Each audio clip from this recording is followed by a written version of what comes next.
ሰላም ጤና ይስጥልኝ ውድ የቻናላችን ቤተሰቦች፣ በአዲስ አበባ የኮንዶሚኒየም ማህበራት ላይ እርምጃ ሊወሰን ነው። በአዲስ አበባ ከተማ በ2005 ዓ.ም ለኮንዶሚኒየም ተመዝግበው የነበሩ ነዋሪዎች በከተማ አስተዳደሩ በተመቻቸ እድል መሰረት በማህበር የተደራጁ 54 ማህበራት የመኖሪያ ቤት ግንባታ እንዲጀምሩ የመንግስት ድጋፍ ማድረጉ ይታወሳል። በዚህም መሰረት ማህበራቱ በከተማው ውስጥ በተለያዩ ቦታዎች የግንባታ መሬት በነፃ ተሰጥቷቸው ነበር። ነገር ግን ከተማ አስተዳደሩ ባደረገው ግምገማ መሰረት ከነዚህ ማህበራት ውስጥ ጥቂቶቹ በተለያዩ ምክንያቶች ግንባታ ሂደታቸውን መጀመር አልቻሉም። ለዚህም እንደ ምክንያት የጠቀሱት የፋይናንስ እጥረት፣ የአስተዳደር ልምድ ችግር፣ ውስጣዊ ሽኩቻና አባላት ስምምነት እጥረት፣ ግልጽነት፣ ቡድንተኝነት እና ሌሎች ተመሳሳይ ችግሮች የማህበራቱ ተግዳሮቶች መሆናቸው ተገልጿል።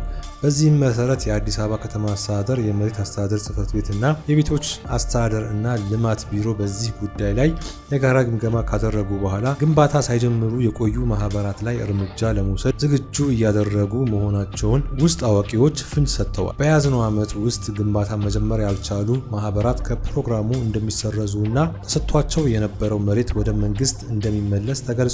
እንዲሁም መሬቱ በሚቀጥለው ዙር በሌሎች ዝግጁ የሆኑ ተጠቃሚዎች እንዲጠቀም እንደሚደረግ ታውቋል። ኃላፊዎቹ ለማህበራት ከተሰጠው ድጋፍ በላይ የግንባታ ስራ መጀመር የእነሱ ኃላፊነት መሆኑን በመግለጽ እንዲህ አይነት የመሬት መዘግየት የከተማው መኖሪያ ቤት እጥረት ላይ አሉታዊ ተጽዕኖ እንደሚያሳድር አስጠንቅቀዋል።